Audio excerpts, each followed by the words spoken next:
കച്ചവടക്കാർ, ബിസിനസ്സുകാർ, ട്രേഡ് നടത്തുന്ന ആളുകൾ ഇവരൊന്നും സർക്കാരിൻ്റെ ശത്രുക്കളല്ല, സർക്കാരിൻ്റെ മിത്രങ്ങളാണ്.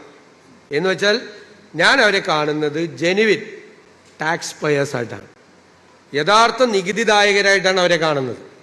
അതിലൊരാൾ അവരുടെ ഒരു കട ഷട്ടറിട്ടാൽ, ഞാൻ ഇന്നും ഉദ്യോഗസ്ഥന്മാരുടെ മീറ്റിംഗ് പറയാം, അതിൻ്റെ ആദ്യത്തെ വിക്ടിം ഗവൺമെൻറ്റാണ്.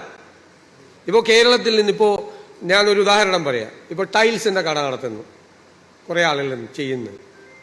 ഞാനൊരു 5000 സ്ക്വയർ ഫീറ്റ് വീട് വയ്ക്കുന്നു. ടൈൽസ് കർണാടകത്തിൽ നിന്ന് വരികയാണ്. B2B ബിസിനസ്സും B2C ബിസിനസ്സും ഷെയ്ഡി ആയിട്ട് വരുവാണ്. വേറെ വരുമ്പോൾ സർക്കാരിന് നഷ്ടമുണ്ട്.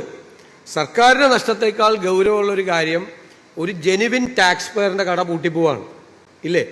അയാൾ ഈ വാടക കൊടുത്ത്, ഇലക്ട്രിസിറ്റി ചാർജ് കൊടുത്ത്, വാട്ടർ ചാർജ് കൊടുത്ത് ജോലിക്കാരെ ആളെ വെച്ചിട്ട് പോകുന്ന ഒരാൾ ഇല്ലാതാവുകയാണ്. അപ്പോൾ അവരെ ശത്രുക്കളായിട്ടല്ല മിത്രങ്ങളായിട്ടാണ് കാണണം. എന്തെങ്കിലും സിസ്റ്റത്തിന് ലൂപ്ഹോൾ ഉണ്ടെങ്കിൽ അത് ഗവൺമെൻറ്റിൻ്റെ ആണ് ശ്രദ്ധിക്കേണ്ടത്. ഗവൺമെൻറ്റാണ് സിസ്റ്റം, ടാക്സേഷൻ സിസ്റ്റവും മറ്റും പെർഫെക്റ്റ് ആകേണ്ടത്. അതുകൊണ്ട് ഒരു സംരംഭകനെയും ശത്രുവായി കാണില്ല. നാട്ടിലുള്ള സംരംഭകരെ കൂടുതൽ അവരുമായിട്ട് നിരന്തരമായി ഇൻട്രാക്ഷൻ ഉണ്ടാവും. അവരുടെ പ്രശ്നങ്ങൾ ഏത് സമയത്തും ഗവൺമെൻറ്റിൻ്റെ മുൻപാകെ വന്ന് അവതരിപ്പിക്കാനും, ഒരു മീറ്റിംഗ് നടത്തി കഴിഞ്ഞാൽ ആ മീറ്റിങ്ങിൽ എടുക്കുന്ന തീരുമാനങ്ങൾ എത്ര ദിവസം കൊണ്ട് അത് തിരിച്ച് നടപ്പാക്കി തരുമെന്ന് ആ മീറ്റിംഗ് തന്നെ റിപ്ലൈ ഉണ്ടാവും. ആ മീറ്റിംഗ് തന്നെ ആ ഇൻവെസ്റ്റേഴ്സ് സെല്ലും നിലവിലുള്ള ഇൻവെസ്റ്റേഴ്സിന് അവരുടെ എക്സ്പാൻഷൻ പ്രോജക്റ്റ് വേണം.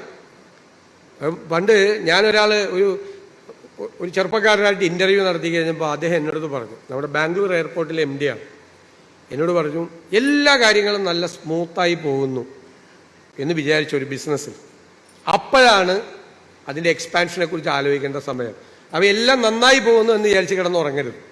അപ്പോഴാണ് ഏറ്റവും കൂടുതൽ ഇൻ്റർവെൻഷൻ, അടുത്ത പ്രോജക്റ്റിനെ കുറിച്ച്, അടുത്ത അപ്ഗ്രേഡ് ചെയ്യണതിനെ കുറിച്ച് ആലോചിക്കേണ്ടത്. അപ്പോൾ നമ്മുടെ നാട്ടിലെ സംരംഭകരും 2 കൊല്ലം കഴിഞ്ഞാൽ എന്താകണം അവരുടെ സംരംഭം, 5 കൊല്ലം കഴിഞ്ഞാൽ എന്താകണം അവരുടെ സംരംഭം എന്നുള്ള പ്ലാൻ വേണം. അതിനുള്ള എല്ലാ സപ്പോർട്ടും we are going to provide management mentors, techno mentors and revolving fund to the entrepreneurs. അതാണ് ഞങ്ങൾ പ്ലാൻ ചെയ്യുന്നത്.